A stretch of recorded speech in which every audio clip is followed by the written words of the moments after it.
Muy buenas noches. Leemos la palabra de Dios nuevamente.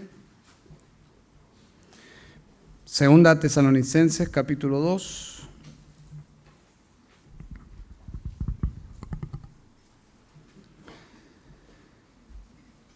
Segunda Tesalonicenses, capítulo 2. Versículo 1 dice: pero con respecto a la venida de nuestro Señor Jesucristo y a nuestra reunión con Él, les rogamos, hermanos, que no sean sacudidos fácilmente en su modo de pensar, ni se alarmen ni por espíritu, ni por palabra, ni por carta, como si fuera de nosotros, en el sentido de que el día del Señor ha llegado. Que nadie los engañe en ninguna manera, porque no vendrá sin que primero venga la apostasía y sea revelado el hombre de pecado, el hijo de perdición. Cuando leemos esta epístola, por el contenido de esta epístola, llegamos a notar por lo menos 3 propósitos que el autor tenía en mente. Básicamente en el capítulo 1 se observa que Pablo quiere animar a la iglesia a perseverar en medio del sufrimiento. Estaban sufriendo a causa de la fe. Eso es muy claro en el capítulo 1. En el capítulo 2 se observa que él intenta corregir una enseñanza falsa sobre el día del Señor que los estaba desanimando. Y en el capítulo 3 vemos que el escritor, el apóstol Pablo, instruye a la iglesia sobre cómo tratar a los miembros ociosos, es decir, básicamente un tema de disciplina eclesial. Bien, vamos a ver en esta oportunidad, con la ayuda del Señor, los primeros 12 versículos del capítulo 2, que básicamente Pablo está intentando corregir noticias falsas o verdades tergiversadas sobre el día del Señor. Esto estaba en el seno de la iglesia y estaba desanimando a los hermanos. Así que si ustedes observan el versículo 1, el ataque era directamente con respecto a la venida de nuestro Señor Jesucristo y a nuestra reunión con Él. Con respecto a la venida de nuestro Señor Jesucristo y a nuestra reunión con Él. Algo que ya Él desarrolló, ¿dónde? En la primera epístola. Y lo desarrolló bien. No debería haber complicaciones con este asunto porque fue explicado en el capítulo 4, por ejemplo, de la primera epístola, luego añade información en el capítulo 5 de la primera epístola. Entonces, ¿cuál era el problema? Bueno, una falsa interpretación del día del Señor, versículo 2. Que no sean sacudidos fácilmente en su modo de pensar. ¿Cuál debería ser el modo de pensar de los hermanos? Bueno, conforme a lo que ya ellos habían sido instruidos personalmente por Pablo y Silas, luego con Timoteo, luego con la primera epístola. Pero así somos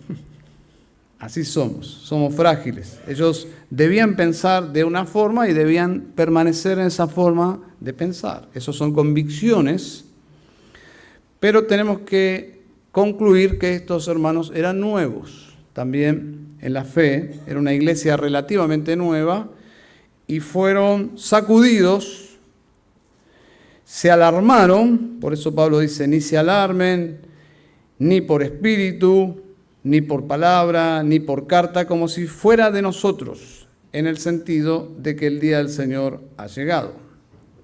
Hermanos, es un misterio saber en qué sentido podían ellos llegar a esta conclusión o suponer que el día del Señor ha llegado. Porque si eso hubiese sucedido, ¿dónde estarían? Si eso hubiese sucedido, estarían con el Señor. Versículo 1. Pero con respecto a la venida de nuestro Señor Jesucristo y a nuestra reunión con Él,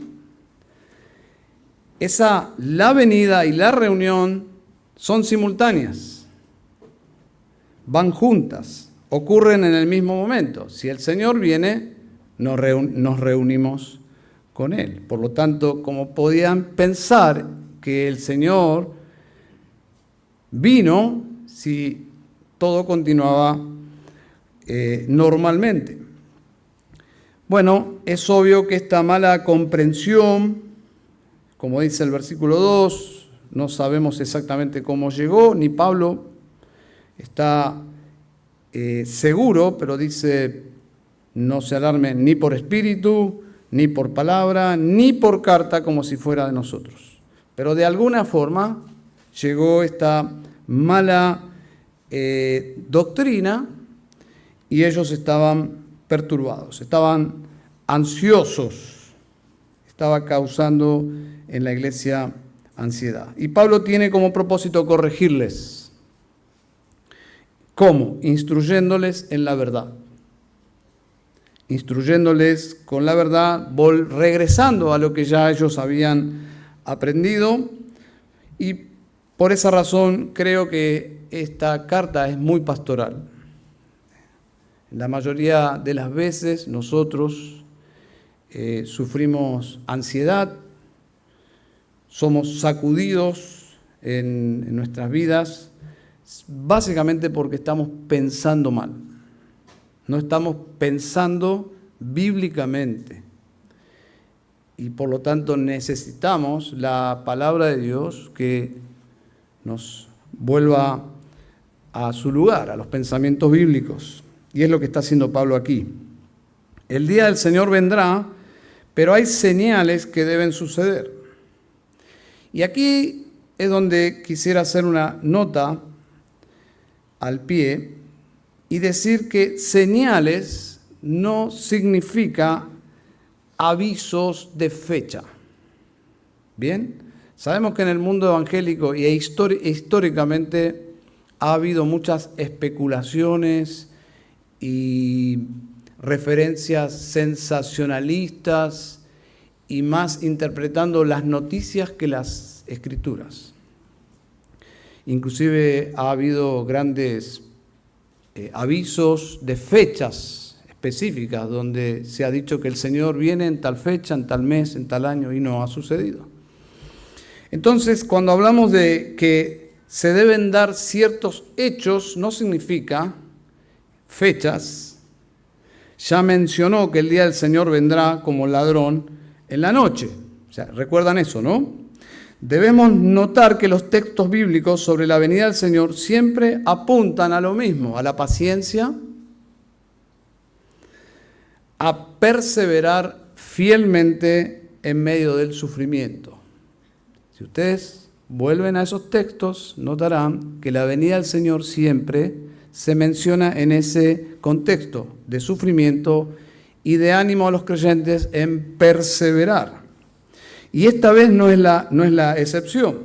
Lo que Pablo va a señalar son algunas señales en esa noche oscura de la historia humana.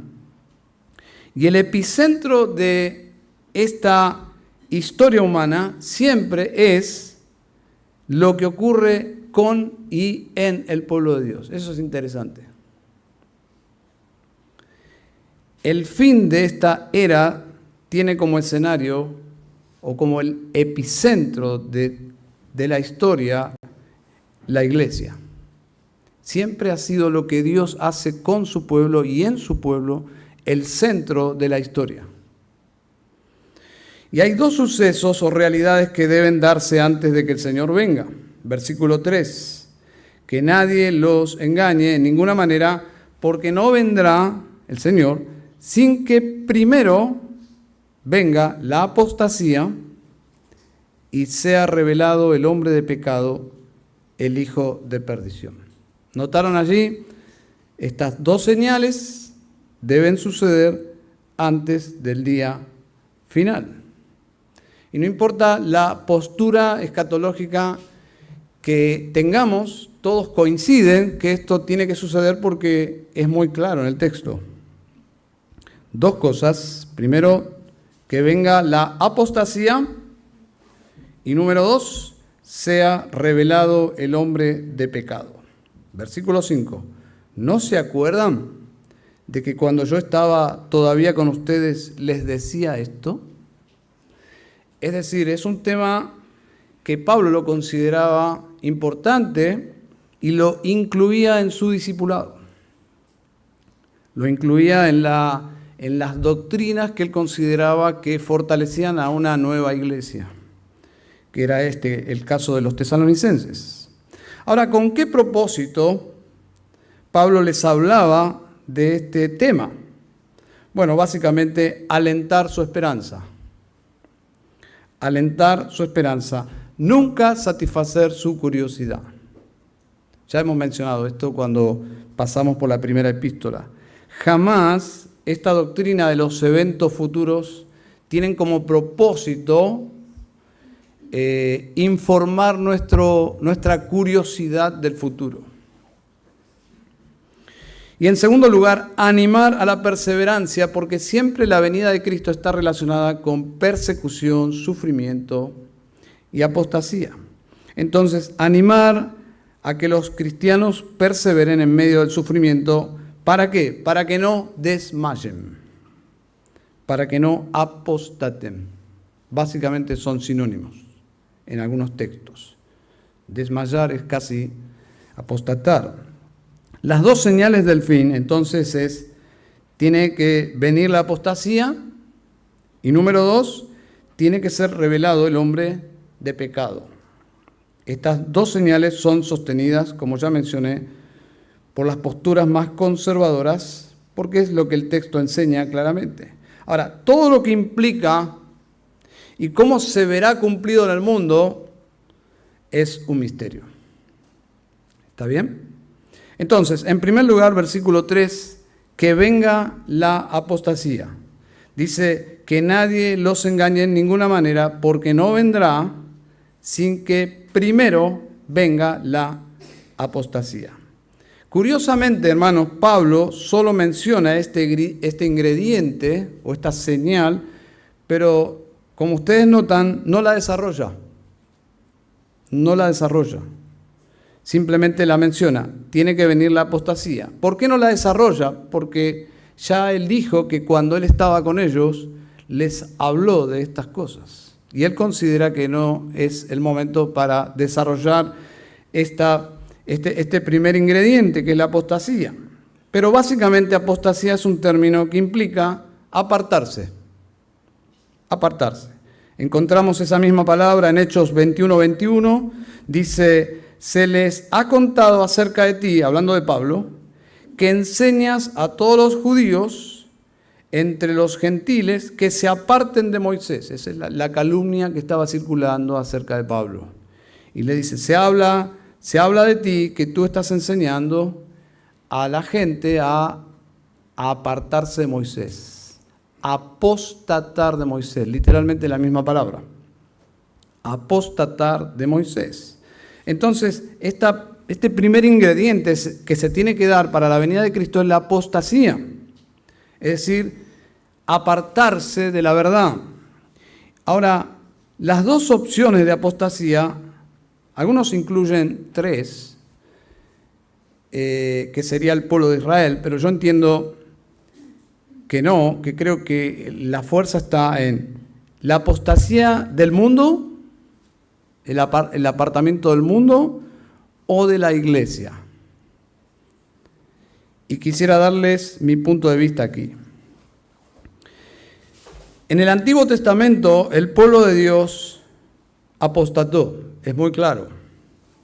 Pablo dice que los judíos verdaderos son los que creen en el Cristo, es decir, los judíos como Él, los que realmente han reconocido a Jesucristo como el Señor y Salvador.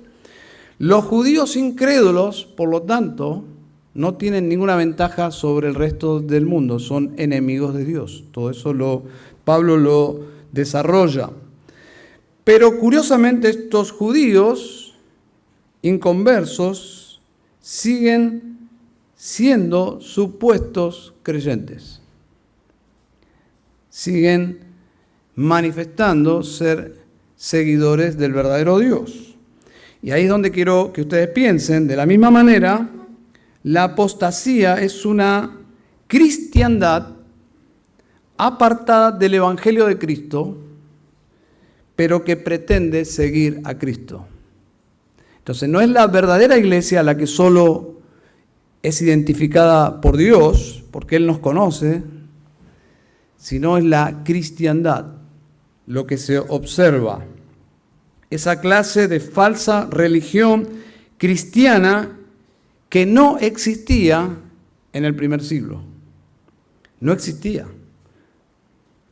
En los días de Pablo, ¿eras cristiano o estabas en camino de serlo por influencia de tu entorno o eras anticristiano? No existía lo que nosotros hoy consideramos como cristiandad, que encierra todo. Hoy sí existe eso. Es un monstruo llamado cristiandad, totalmente separada de las doctrinas esenciales, fundamentales de la fe cristiana. Es una cristiandad apóstata. Casi sin excepción, esa falsa cristiandad aborrece el verdadero cristianismo. Porque ellos son tan amplios en su manera de pensar, son tan pluralistas, son ecuménicos, son receptivos, son empáticos con todas las diversidades y orientaciones sexuales, pero curiosamente, tratándose del cristianismo bíblico histórico, ellos lo aborrecen. Aman todo lo demás, en ese espíritu tan amplio, pero aborrecen el cristianismo bíblico.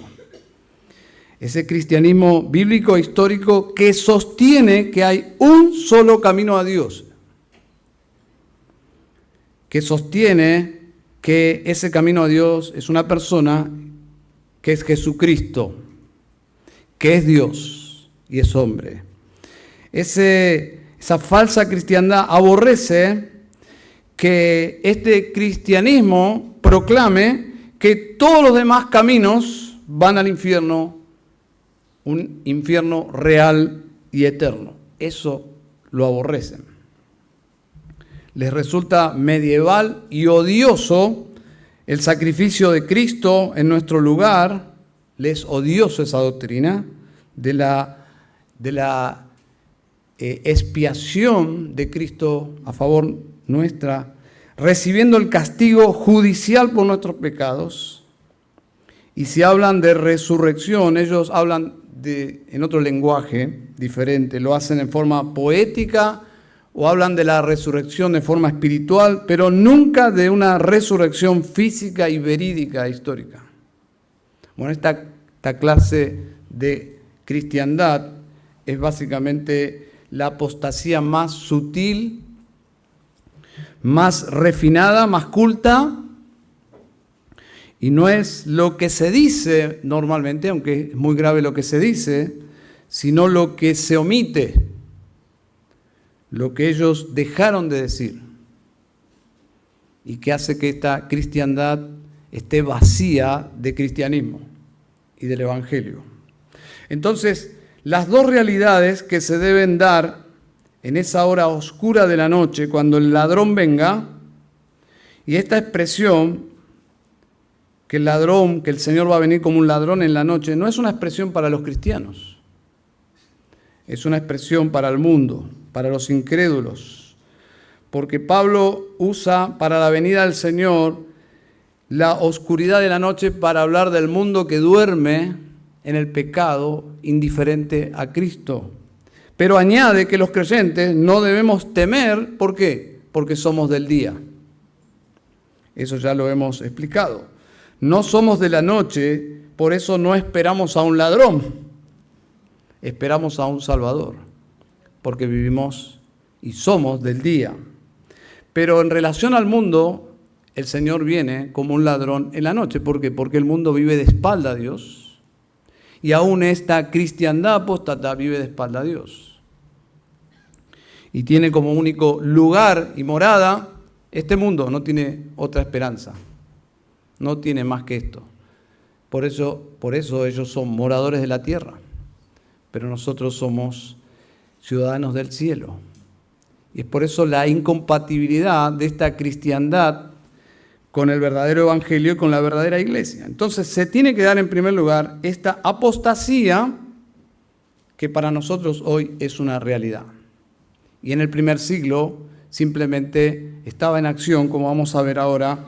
En segundo lugar, la segunda condición que Pablo dice es que debe ser revelado el hombre de pecado. El segundo ingrediente que Pablo sí le dedica más desarrollo.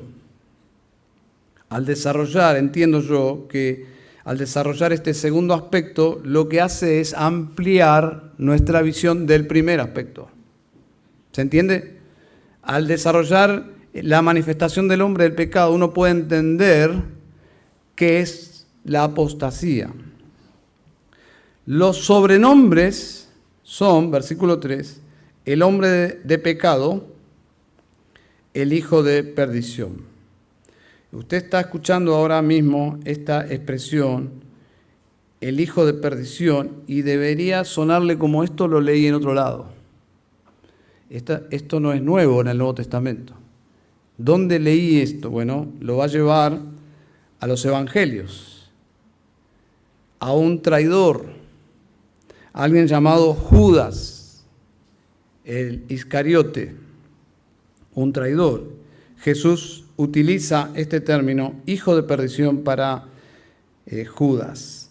En el verso 8 y 9 le llama el impío. El impío. Por lo tanto, no tenemos facultad para estar intentando interpretar las noticias y ver quién es. ¿Quién tiene cara de el hijo de perdición? Porque usted va por mal camino ahí. Puede encontrarse con muchas caras que calzan con la descripción, pero no tenemos esa facultad. El hombre de pecado, el hijo de perdición, versículo 8 y 9, el impío. Ahora, lo que sí describe es la actividad, versículo 4.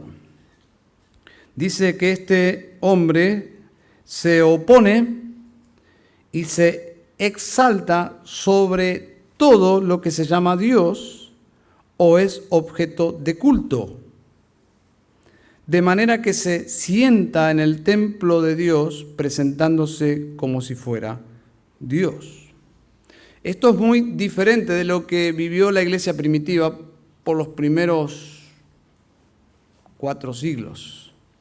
Porque los romanos eran pluralistas, permitían la idolatría, el adorar a todos los dioses que la gente quisiera adorar, añadiendo al emperador.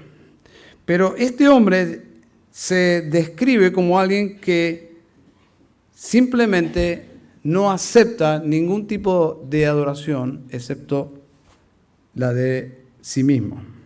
Y añade algo interesante, que es una actividad paranormal y satánica, versículo 9. Dice que la venida del impío será conforme a la actividad de Satanás, con todo poder y señales y prodigios mentirosos. Así que Pablo dice que al presente la manifestación de este tremendo personaje está detenida, está pausada. Y como en una obra de teatro, ¿vieron? En una obra de teatro hay un director de teatro que va marcando las entradas y parecería que hay un gran director en este escenario que es la historia humana, que no permite que este personaje entre en la historia. Lo tiene ahí detenido. Versículo 6. Ustedes saben lo que lo detiene por ahora para ser revelado a su debido tiempo. En este verso es neutro lo que lo detiene, como algo impersonal, ¿no? Pero en el verso 7 es masculino. Dice, porque el misterio de la iniquidad ya está en acción, solo que aquel que por ahora lo detiene, lo hará hasta que él mismo sea quitado de en medio. Bueno, hay varias explicaciones sobre qué y quién lo detiene. Solo hay un grupo que lo sabe perfectamente bien. ¿Quiénes son? Versículo 6. Y están todos muertos. Dice, ustedes saben lo que lo detiene. Así que aquí es donde nos sentimos como afuera, como cuando alguien está, no sé, en un transporte público y escucha que alguien está hablando por teléfono y solo tiene una parte de la conversación, o cuando alguien está chusmeando ahí, parando la oreja, y está escuchando que dos personas hablan de cosas que sucedieron, pero que dicen, vos sabés y te acordás, pero uno, como no sabe, se queda ahí como, ¿qué? Bueno, esto es más o menos algo así, porque el versículo 6, ustedes saben, nos encantaría que Pablo hubiese escrito, pero ¿qué? Yo no. Ellos sí, pero yo no. Pero Dios en su soberanía no nos dejó esa información. Solo hay especulaciones, pero no hay ninguna certeza. Lo que sí es claro que, aunque está detenido, versículo 7, ya está en curso, ya está en acción. Versículo 7 dice, porque el misterio de la iniquidad ya está en acción. Eso sí, deberíamos saberlo. El misterio de la iniquidad que está detenido, que será manifestado en la persona del impío, del inicuo, pero está activo en la actualidad y en el presente de Pablo y de los tesalonicenses. Y este misterio, hermanos, tiene un contexto, y es la iglesia. Es la iglesia. Y Pablo habla en las cartas pastorales de esto. Primera de Juan, ya estamos hablando de la literatura juanina, pero dice capítulo 2, versículo 18 y 19, hijitos, es la última hora. Y así como oyeron que el anticristo viene, también ahora han surgido muchos anticristos. Por eso sabemos que es la última hora. Ellos salieron de nosotros, pero en realidad no eran de nosotros, porque si hubieran sido de nosotros, habrían permanecido con nosotros, pero salieron a fin de que se manifestara que no todos son de nosotros. Así que Juan ya habla en términos similares de un anticristo, pero que ya hay una manifestación presente de varios como él, de varios anticristos. Por esto sabemos que es la última hora. Así que aquí es donde vemos que se unen las dos cosas, hermanos, la apostasía y el hombre de pecado. Porque este hombre debe surgir a partir que la iniquidad se desborde. ¿En dónde? En la iglesia. En la iglesia. El contexto y el lenguaje y todas las referencias tienen que ver con la iglesia. Ya no hay quien detenga esta maldad. Es Dios quien judicialmente abre la compuerta.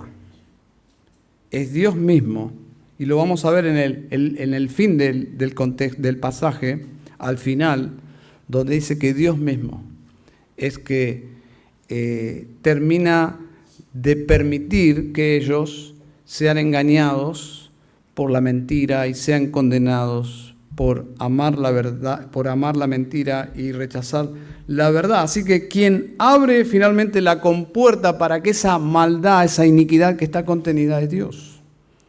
Así que lo más probable es que este hombre surja de la misma cristiandad. ¿Por qué? Bueno, un argumento quizás no es tan fuerte, pero ¿de dónde surge el primer hombre de pecado? Judas Iscariote, llamado también el hijo de perdición, salió del seno de los discípulos de Jesús. Por lo tanto, este hombre, su actividad es una copia falsa del ministerio cristiano. Versículo 9. Es una copia falsa, es una imitación del ministerio de Cristo. Versículo 9. La venida del impío será conforme a la actividad de Satanás, con todo poder y señales y prodigios mentirosos. Algo que el mundo ama. Ama lo espectacular. Yo creo que nuestra sociedad está preparada para esto, para el sensacionalismo. Bueno, si hablara de Cristo, este pasaje, versículo 9, diría, la venida de Cristo, es casi el mismo lenguaje, pero intencionalmente Pablo habla de la venida del impío, que para este mundo casi es un evangelio, es una buena noticia, casi como que el mundo lo pide, casi como que el mundo lo necesita. Bueno, Dios se lo dará. Dios les dará lo que piden. Así como en su momento Israel pedía un líder, como tienen las naciones, aquí tienen a Saúl. Bueno, este mundo pide un líder poderoso, inteligente, que pueda manifestar este tipo de actividad. Bueno, si hablara de Cristo, diría, la venida de Cristo será conforme a la actividad del Espíritu Santo. Eso fue verdad. El ungido de Dios debía manifestar las evidencias de estar ungido por el Espíritu Santo. ¿Y cómo darnos cuenta? Con todo poder y señales y prodigios. Eso se cumplió en Cristo. Pero este hombre, imitando a Cristo, y por lo tanto un falso Cristo, tendrá justamente esta condición. En palabras de Juan, viene un anticristo, pero ya han surgido muchos de ellos. ¿De dónde han surgido muchos de ellos? De la iglesia. De la iglesia. E históricamente ustedes deben saber que la mayoría de los líderes de las sectas más poderosas de este mundo han salido de iglesias cristianas. Versículo 4 dice, este se opone y se exalta sobre todo lo que se llama Dios y es objeto de culto, de manera que se sienta en el templo de Dios presentándose como si fuera Dios. Algunos comentaristas creen que este hombre se posicionará como cabeza de la iglesia en la tierra. Aquí, según esta interpretación, el templo de Dios sería la iglesia y no tanto el templo de Jerusalén, pero también podría ser el templo de Jerusalén, lo cual hoy es un proyecto, es una realidad. Pero históricamente, hermanos, históricamente la iglesia ha identificado a este individuo con el papado, pero es simplemente una interpretación. En fin, como dice un comentarista, lo impactante no es dónde ocurre, ni quién es el protagonista, porque si fuera tan importante lo diría, sino lo que ocurre. Eso es lo que el lector debe entender. Lo que ocurre aquí es que este tipo se autoproclamará un único Dios. Y esto lo convierten en anticristo. Versículo 4, este se opone y se exalta sobre todo lo que se llama Dios y es objeto de culto. Esto es algo inédito, porque ¿qué le puede molestar a él? Que la gente adore a sus dioses, pero él se va a autoproclamar el único ser adorable. Y es para resaltar esto, que a pesar de su rebelión, que es poderosa, y su exaltación es bien visible, el hombre de pecado no deja de ser una pieza, no deja de ser un instrumento en el plan de Dios. Y me encanta cómo el escritor lo presenta. Simplemente Dios lo usará para cumplir su agenda profética. Y hay un fuerte énfasis en el gobierno soberano de Dios, versículo 6, para ser revelado a su debido tiempo. ¿Quién maneja los tiempos? Dios, no Satanás. Dios. Dios controla ese tiempo. Solo cuando Dios lo indique, este personaje entrará en la historia y será como Judas, simplemente una pieza necesaria en el plan de Dios. Como Judas, como el primer hombre perdido, como dice Mateo 26:34, mejor le fuera a ese hombre no haber nacido. Mejor le hubiese sido no haber nacido, pero nació y existió y fue necesario. Pero en términos humanos hubiese sido mejor haber no nacido. Bueno, de la misma forma será este hombre. Pablo está resaltando la clase de personas que serán engañadas por este hombre. Ellos son el contraste de los creyentes. Observen, ellos creen la mentira. ¿Por qué creen la mentira? Porque odian la verdad. Por esta razón son engañados y condenados. Y ahí es donde termina el pasaje, para explicar lo que les espera a los seguidores de la mentira. Dios orquestando no solo la caída y la condenación de este hombre de pecado, sino de todos los incrédulos que le siguen. Versículo 9. La venida del impío será conforme a la actividad de Satanás, con todo poder y señales y prodigios, y añade, mentirosos. Versículo 10. Y con todo engaño de iniquidad para los que se pierden, porque no recibieron el amor de la verdad para ser salvos. Subraye eso, por favor. Piense seriamente en esto. Versículo 11. Por esto Dios, ahí es donde va concluyendo el pasaje. Por esto Dios les enviará, futuro, un poder engañoso para que crean en la mentira, a fin de que sean juzgados todos los que no creyeron en la verdad, sino que se complacieron en la iniquidad. Entonces, el juicio es justo porque no son víctimas. No son víctimas. Son responsables de la incredulidad. Dice, no recibieron el amor de la verdad para ser salvos, versículo 10. No son víctimas, no son víctimas. En el verso 12 se subraya su responsabilidad. No creyeron en la verdad, sino que se complacieron en la iniquidad. ¿Se dan cuenta? No solo no creyeron en la verdad, sino que se complacieron en la iniquidad, es decir, son impíos. Literalmente significa, esa palabra se complacieron, considerar que algo es bueno.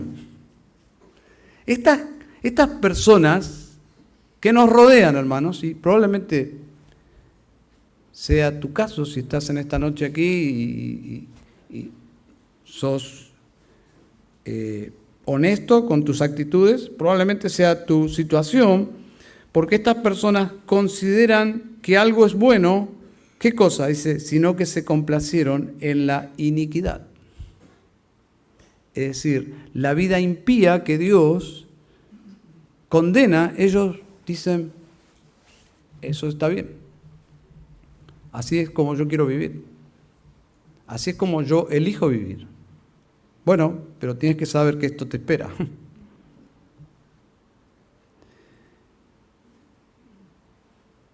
Isaías ya mencionaba a estas personas. Dice, en Isaías 5:20 dice, ay de los que a lo malo dicen bueno y a lo bueno malo, que hacen de la luz tinieblas y de las tinieblas luz, que ponen lo amargo por dulce y lo dulce por amargo.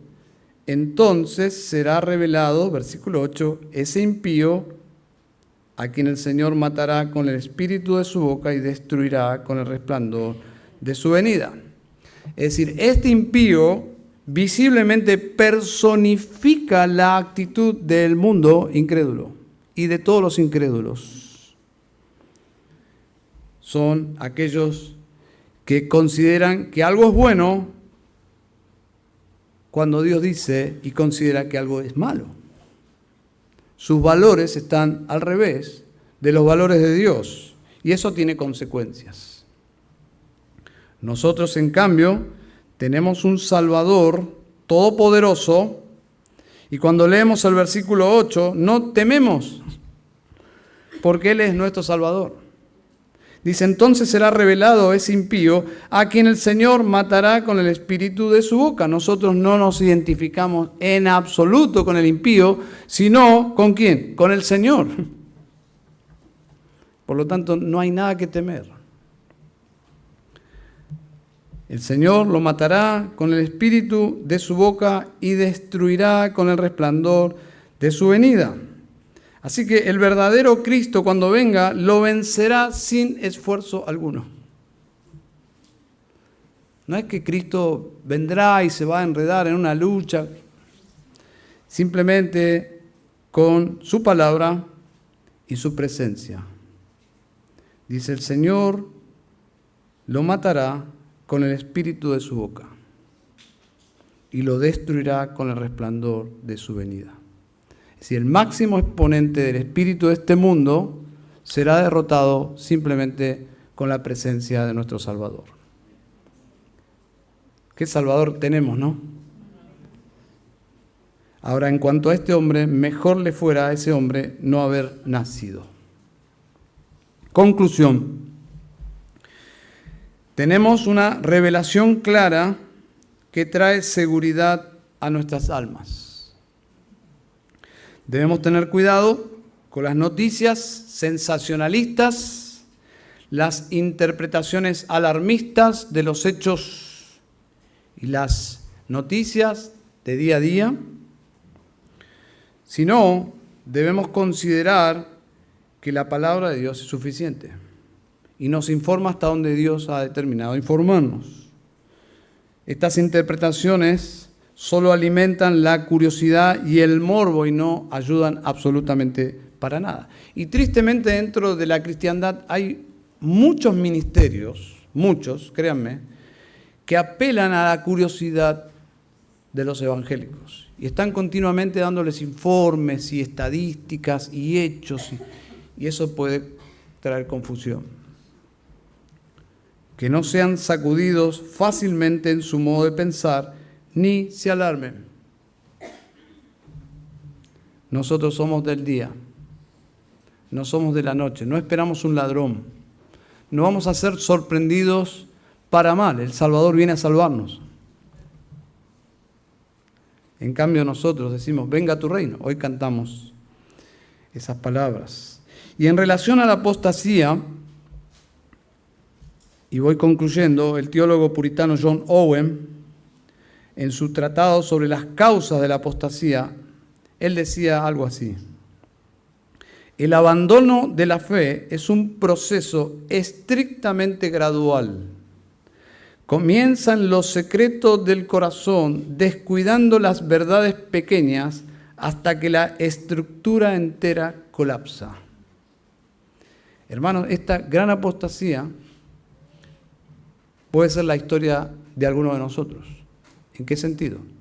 De que las verdades que hoy abrazamos y proclamamos y nos identificamos, lentamente comenzamos simplemente a no valorarlas, no amarlas, no deleitarnos en ellas, no meditar en ellas. Simplemente son verdades que se alojan en la superficialidad de la mente y nada más que eso, y no produce más nada. Y finalmente toda la estructura colapsa y somos uno más de este mundo, fuera de la iglesia, fuera del cristianismo. Y uno piensa, pero esa persona cantaba conmigo, leía la Biblia conmigo, hasta testificó conmigo, y en algunos casos, y conozco, predicaba y estudiaba la Biblia y hasta parecía piadoso, y hoy es ateo. ¿Qué pasó? Bueno, eso nos puede suceder. Y en tercer lugar, recuerden que el misterio de la iniquidad está en acción y la apostasía se desarrolla en la cristiandad. El texto es muy severo, muy severo. Los que caen en el engaño y son condenados no lo hacen por ignorancia. Observen, dice, no recibieron el amor de la verdad para ser salvos. Y en su lugar, ¿qué dice? Se complacieron en la injusticia.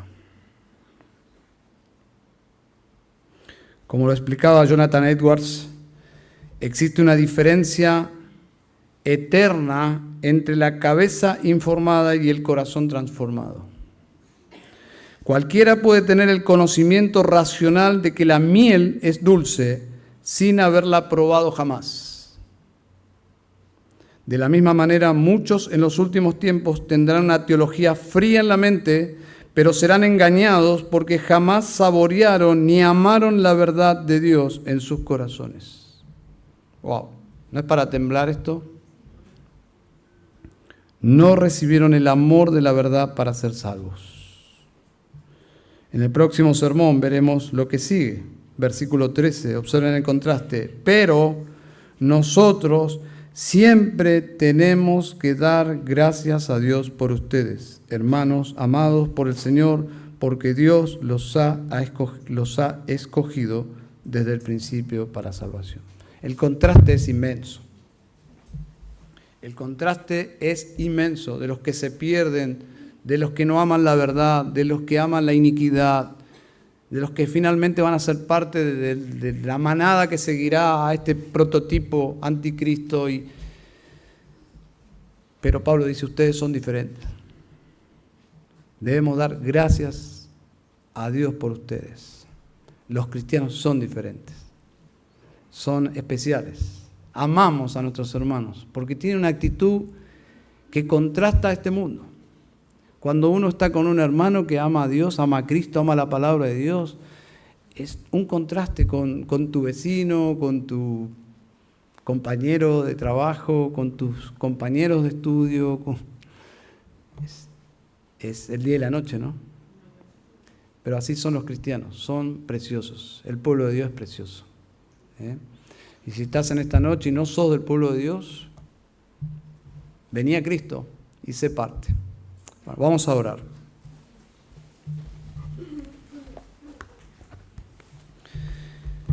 Querido Padre, te damos gracias por Jesucristo, porque su sacrificio fue efectivo, eficaz.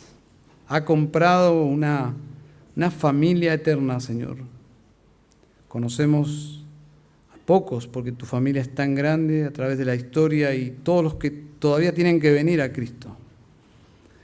Por eso el versículo 1, Señor, tu venida y nuestra reunión con Cristo será un encuentro familiar, una gran reunión de los santos, un gran culto de encuentro y de adoración y de asombro y de gratitud y de lágrimas y de emoción y de glorificación. Señor, gracias. Esa es nuestra esperanza, Señor, porque somos del día. No estamos esperando un ladrón, estamos esperando un Salvador. Señor, ayúdanos a predicar el Evangelio, ayúdanos a tener compasión, por favor, de este mundo.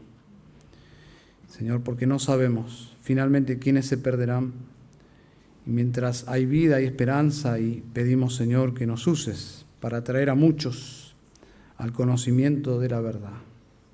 Oramos agradecidos por tu palabra, en el nombre de Jesús. Amén y amén.